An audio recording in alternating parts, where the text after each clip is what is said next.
Honestly, Elara, you should just be grateful I found you a spot at the main table. Next to the dessert station, no less. You know how cramped we are this year. The hook was delivered by my mother, Eleanor, with a forced, breathless cheer that was sharper than any knife. She adjusted the centerpiece, a towering arrangement of white hydrangeas, and didn't wait for my reply, already pivoting to her main subject. My brother, Victor. Victor, darling, come tell your sister about the new title. Go on, brag a little. Elara needs to see what real stability looks like. I stood rooted in the entrance hall of my childhood home, clutching a bottle of overly expensive French wine that would, inevitably, be ignored. My name is Elara Vance. I am 36 years old, and my mother's favorite public performance was the annual Thanksgiving Day comparison, a brutal, drawn-out ritual where my quiet, remote success was measured against my older brother Victor's towering traditional achievements. Victor Vance, 39, emerged from the living room, handsome in a tailored gray suit, carrying himself with the palpable weight of inherited corporate certainty. He worked at Vanguard Dynamics, a multi-billion-dollar financial analytics firm, the kind of company that had corner offices, private jets, and the unwavering approval of my father. Victor's latest achievement was his promotion to Executive Regional Director of North American Operations, a position that, in my mother's mind, placed him just shy of the presidency. It's just a new level of responsibility, Elara, Victor said, but his eyes, sharp and smug, belied the faux modesty. Global scope, major risk portfolios. It means less time for the easy stuff and more time for actual leadership. High-stakes decisions. Not much relevance to your line of work, I suppose. Elara works hard too, Victor, my mother chirped, patting my arm quickly, as though confirming I was still harmlessly attached to the family tree. She's been very busy with her consulting, setting up websites for people, isn't it, dear? This was the core background conflict. For 10 years, I had built Ether Solutions, a company that specialized in predictive AI and deep learning software integration, specifically optimizing supply chains and global investment risk for niche, high-value markets. It was a billion-dollar enterprise run by a staff of 50 remote experts across 3 continents. Yet, because I had no physical office, wore jeans to work, and rarely traveled to look busy, my job was deemed freelancing, or today, setting up websites. Victor's success was visible. Mine was invisible and therefore worthless. I forced a neutral smile. It involves a bit more than websites, Mother. Congratulations, Victor. Thank you, Elara. But seriously, Victor leaned in conspiratorially, his voice dropping just enough to exclude the relatives bustling past. If you ever get tired of chasing those small contracts, Vanguard is always looking for internal support staff. Good benefits, stable hours, something reliable. You could actually have a boss instead of just working from that tiny apartment. He handed me a crisp, unsolicited business card printed with the Vanguard logo. A final, casual dismissal of my entire professional existence. The sting was precisely where he aimed it. Victor and my mother understood that the greatest humiliation wasn't poverty, but the perceived lack of status and stability. They equated my digital freedom with inherent fragility. The current event trigger was not just the dinner itself, but the public toast scheduled for 7 p.m., where my father, Arthur Vance, was set to officially announce Victor's promotion to the 20 most influential figures in their professional network, all guests at this intimate gathering. I was merely decoration near the cranberries. I retired to my assigned table next to Aunt Carol, a sweet but painfully loud woman. The dining room was opulent, reflecting the vast wealth Victor's job symbolized. Crystal, silver, and the heavy scent of money and expensive wine. I watched as Victor and my mother moved through the room, collecting effusive praise, their performance of success reaching its zenith. As I sat there, observing the intricate, suffocating web of their social hierarchy, I felt the years of compounded disrespect press down on me. I remembered the day I sold my first company for $500,000, calling my parents excitedly, only to be cut off by my mother saying, "That's nice, dear. Victor just closed a deal with the city council. Real money, you understand." The humiliation scene intensified at 6:45 p.m. Victor's fiancée, Serena, a slender woman with diamonds that caught every glimmer of the chandelier, glided over to my table. "Elara," Serena said, her voice dripping with saccharine concern, "I hear you're trying to launch a new app? Something for recipe sharing? No, Serena. My firm deals with predictive logistics, I corrected, utterly weary of the misrepresentation. Right, logistics. She waved a dismissive hand. Well, listen. Victor and I are buying the new house in Greenwich. Massive renovation needed. We were thinking, since you're so good with colors and digital things, maybe you could design our home automation setup. We could pay you, of course. A little extra income? The implication was clear. My actual skills were interior decorating and running wires. My profession was a paid hobby, useful only to serve their real, powerful lives. I appreciate the offer, Serena, I replied, my voice dangerously even. But Ether Solutions doesn't consult on residential projects. Our minimum contract size is 8 figures. Serena laughed, a loud, incredulous sound that drew attention from the head table. 8 figures? Elara, don't be absurd. You run a freelance business from your laptop. Who are you trying to impress? Exactly, Victor said, approaching the table drawn by the public dispute. He placed a possessive hand on Serena's shoulder. Elara, be realistic. Don't frighten off my fiancé with those exaggerated numbers. You're clever, but you need to temper the imagination. Stability, remember? That's what matters. Arthur stood up at the head of the table, tapping his glass with a fork. It was time for the toast. Ladies and gentlemen, Arthur began, his voice booming with pride. We are here tonight to celebrate not just the holiday, but the future of the Vance name, embodied by my son, Victor. I sat perfectly still, my mind already executing the final stages of the proof of worth. This public declaration of Victor's superiority was the precise moment I had planned for years. Unbeknownst to the Vance family, Vanguard Dynamics, Victor's prestigious high-status firm, was, in fact, dangerously overleveraged. Their traditional methods had failed to keep pace with the hyper-accelerated logistics market. Their core analytical infrastructure was reliant on antiquated monolithic systems, precisely the kind of complex systemic decay that Ether Solutions specialized in diagnosing and replacing. For the last 6 months, Victor's global scope promotion had been a desperate attempt to manage the firm's collapse.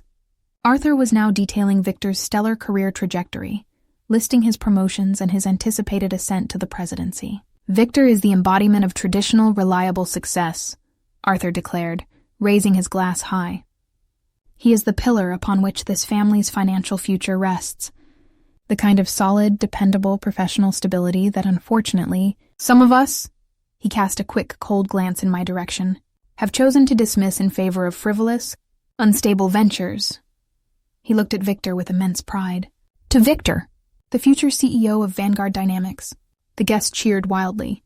Victor beamed, drinking deep from his glass, utterly victorious.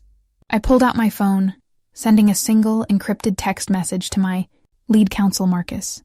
Execute final command. Engage. Then, I stood up from the dessert table, my movement quiet but commanding, stopping the waiters and the murmur of conversation instantly. Arthur, I said, my voice cutting through the applause, clear and level. Before you cement that title, I feel compelled to make a small correction. Arthur looked at me annoyed, his victorious smile fading. Elara, sit down. This isn't about your ventures. This is a professional moment. It's precisely a professional moment, Dad, I countered. And it relates directly to Vanguard Dynamics. I looked at Victor, who was already flushed with anger. Don't you dare create a scene, Elara. I won't tolerate your instability here. Oh, I assure you, Victor, I replied. I am perfectly stable, unlike the financial status of your company. A man in a dark suit, Mr. Davies, the longtime chairman of Vanguard's board, who had been sitting silently at the table across the room, suddenly pulled out his phone. His face went white as he read an incoming alert. He looked up, scanned the room, and his eyes landed on me with absolute terror. Mr. Davies? I addressed him directly, without a flicker of doubt. I believe you just received the alert confirming the full execution of the tender offer. Davies staggered to his feet, knocking his chair over. The acquisition, it closed now? It closed precisely 2 minutes ago, I confirmed. The final shareholder approvals were secured moments before the toast. The new ownership structure is now fully executed. The revelation hit the room like a physical shockwave. Victor stared at me, then at Davies, utterly confused. Arthur looked like he was about to collapse. "Acquisition?" Victor whispered, his voice cracking. "What acquisition?" "Vanguard isn't for sale." Vanguard Dynamics was privately struggling with systemic failure in its core analytical architecture, I explained, addressing the room, my voice rising in authority. The board has been seeking a quiet exit strategy for months, a strategy hidden from middle management, such as yourself, Victor. My firm, Ether Solutions, acquired 100% of Vanguard Dynamics' outstanding equity in an all-cash hostile takeover finalized moments ago. Arthur's knees buckled. He grasped the table edge. Your website company bought my Vanguard? Ether Solutions is valued at $2.8 billion, Dad. I corrected him calmly. We don't just set up websites.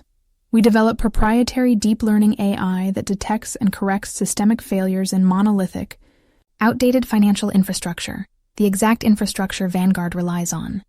Your company was a distressed asset. We were the only viable buyer. The hobbyist just bought the inheritance. The turning of tables was complete. I walked past the stunned Victor, my hand extended to Mr. Davies. "Mr. Davies," I said, "as the principal and sole founder of Ether Solutions, I now own Vanguard Dynamics. My first act as the new owner is the immediate assumption of the role of Chief Executive Officer." Davies, sweating profusely, took my hand. "Welcome, CEO Vance. The firm is yours." I looked directly at Victor, who was now frozen in a state of mortified shock. "Victor," I stated, my voice echoing the authority of my new position. "Congratulations on your recent promotion to Executive Regional Director of North American Operations. Your employment with Vanguard Dynamics is terminated, effective immediately, for cause." The gasp that swept the room was deafening. Arthur let out a choked cry, sinking back into his chair. "Cause?" Victor spat, his face a mask of rage and terror. "What cause?" "I'm the best they had!" I was the future CEO. "The cause is simple, Victor," I explained, allowing the long-simmering resentment to harden my voice. "In your current role, you repeatedly ignored confidential internal audits highlighting the imminent failure of your division's outdated infrastructure, choosing to focus on appearance and internal politics rather than necessary technological adaptation. That negligence created the systemic vulnerability that allowed Ether Solutions to exploit the acquisition window. Your lack of foresight created this opportunity for me. You were not the future CEO, Victor. You were a high-cost liability." I looked at my mother, Eleanor, who was staring at me, her entire belief system shattering before her eyes. "And Mother," I added, "I am not here for dessert. I am here to execute a change of command." The immediate aftermath, the shattered facade. The ballroom dissolved into chaos. Guests, suddenly realizing the magnitude of the corporate earthquake, frantically pulled out phones, trying to confirm the unbelievable news. Michael, the executive regional director of Vanguard Dynamics, was now an unemployed liability.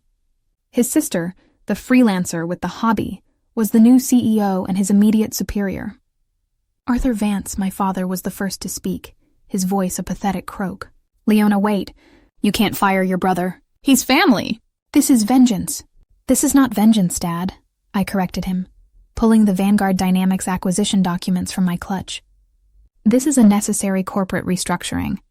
Victor's division lost 25% of its contract value over the last 2 quarters due to his insistence on traditional, antiquated methods. He cost the firm millions. As the new CEO, my fiduciary duty is to correct that loss." Victor lunged forward, his face distorted by a mixture of shock and violent anger, but Mr. Davies and another Vanguard executive quickly restrained him. "You scheming snake? You planned this. You used our private information." "I used publicly available market data and Victor's own arrogance," I stated coldly. "You showed me everything I needed to know, Victor. Every time you mocked my remote work, every time you dismissed my technology as irrelevant, you were telegraphing the exact nature of your firm's blind spot. You believed size and brick and mortar mattered.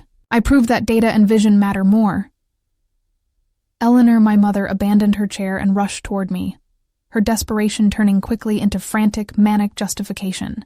"But Elara, darling, you are a Vance. Of course you're brilliant. I always said you had the killer instinct. Victor just didn't understand the digital side. We can run the company together. We can fire Davies." "You need Victor to manage the traditional clients," I held up a hand, stopping her advance. Clara, you will refer to me as CEO Vance, or Dr. Vance in a professional context. You have no role in this firm's operations. Your influence here is over. But I'm your mother, she shrieked, tears now flowing freely, the performance shifting to pure, uncontrolled hysteria. And you spent the last decade telling the world my career was worthless, I reminded her. The price of that performance, Mother, is a total loss of credibility. Your bragging about Victor established the exact standard of success I had to meet to finally silence you. Congratulations. I met it. I looked around the room at the stunned faces of the business elite. The partners, the suppliers, the investors who had always viewed me with polite disdain. They were now looking at me with a terrifying mixture of respect and fear. I apologize for the disruption to your holiday, I announced, addressing the assembled guests. Effective immediately, Vanguard Dynamics will operate as Ether Vanguard Solutions, a wholly owned subsidiary of Ether Solutions. The transition team will be in contact with all key partners by morning. Mr. Davies, please ensure Victor Vance is escorted off the property immediately. He is no longer authorized to access any company assets or systems. I watched as 2 security guards quietly, firmly took Victor by the arm. Victor didn't resist physically. He was too broken, too publicly humiliated. His eyes met mine, and in them I saw not just hatred, but a profound, irreversible terror. Elara, he pleaded, the polished veneer gone, exposing the desperate man underneath. Please, I have a family. I have a mortgage. Don't do this to me. Give me a chance to learn. I'll report to you. Anything. I held his gaze, unmoving. You were given 10 years to learn, Victor. You chose to laugh at the future instead. That choice is what just cost you your job. The security guards led Victor away, his shoulders slumped, his beautiful tailored suit suddenly looking like a cheap costume. The final sound I heard was my mother's uncontrolled, desolate wail. The public spectacle was complete. The 72-hour consolidation. The iron grip. The next 3 days were a blur of high-stakes corporate warfare, managed entirely by me from a temporary anonymous hotel suite a mile from the office. I refused to step into the old Vanguard headquarters, maintaining the digital distance that had always been my strength. Day 1. The executive purge. Using the data Victor had carelessly left on Vanguard's unencrypted local servers, I identified and immediately fired the 24 executives who had actively participated in my humiliation or supported Victor's outdated regime. They were replaced with Ether Solutions' digital native leaders. Arthur Vance, unable to access his own office or influence any decisions, remained sequestered at home, communicating only through strained, monitored emails.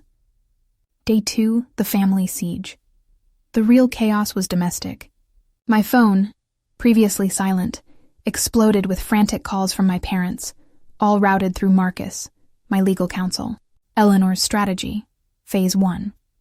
Hysterical blame. Marcus, you tell that ungrateful daughter of mine that she has destroyed her family. Victor is suicidal. We have nothing left. She must reinstate him. This is blood money. Arthur's strategy, Phase 2. Legal threat. Marcus, find the weakness in the acquisition. She used insider knowledge. I will file for breach of fiduciary duty. She is still a Vance. My response. I had Marcus deliver a single chilling counterstatement. Dr. Vance is fully aware of her familial and fiduciary obligations. Any attempt to legally interfere with the Ether Vanguard restructuring will be met with immediate public disclosure of Vanguard's systemic financial negligence and Victor Vance's documentation of professional misconduct. Dr. Vance will also proceed with formal legal action regarding the public. Statements made by Arthur Vance regarding Dr. Vance's professional capacity over the last 10 years, using the Thanksgiving dinner transcripts as primary evidence. Choose your next action carefully. The legal threats stopped instantly. Day 3, the board meeting. I finally presided over the first Ether Vanguard Solutions board meeting. It was held virtually, completely counter to Vanguard's old wood-paneled traditions. I introduced the Cold Alpha AI, the proprietary system that could save them billions. The board, initially terrified of my youth and method, quickly grasped the value. I secured unanimous approval for the full, complete integration of Ether Solutions technology, cementing the irreversible nature of the takeover. I did not offer Victor an interview for a junior position. I allowed him to burn. The consequence. The unraveling. The long-term consequences were meticulously tailored to destroy the illusion of status that Victor and my parents had always valued. Victor's professional demise. Victor Vance, the man who was meant to inherit a legacy, found himself completely unemployable in the high-stakes finance world. His reputation was poisoned by two unassailable truths. His failure was responsible for the destruction of a legacy firm, and he had been fired for gross professional negligence by his own sister, the woman whose career he had mocked.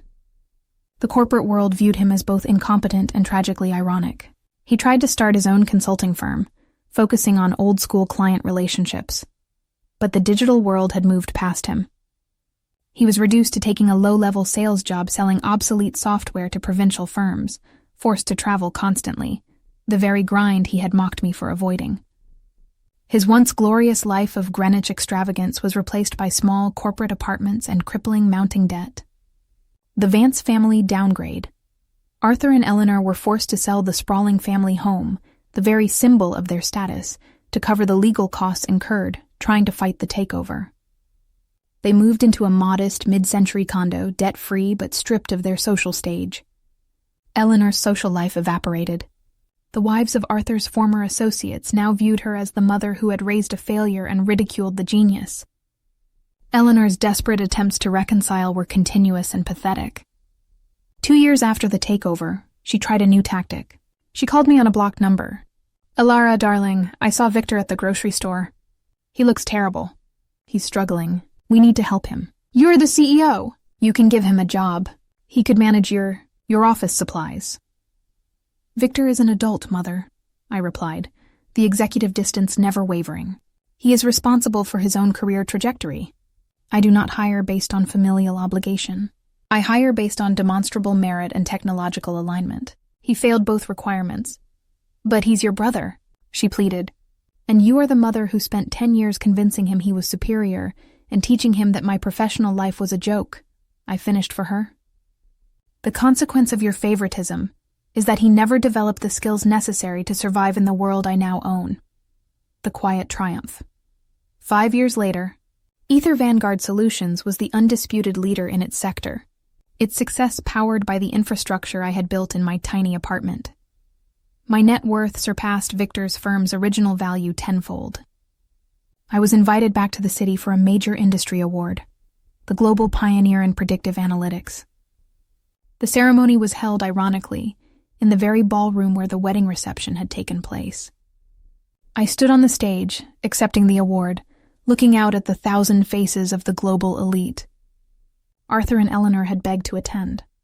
I granted them tickets, at a distant table, far from the spotlight, in the exact same spot where I had been seated years ago. During my acceptance speech, I chose to dedicate a moment to the truth.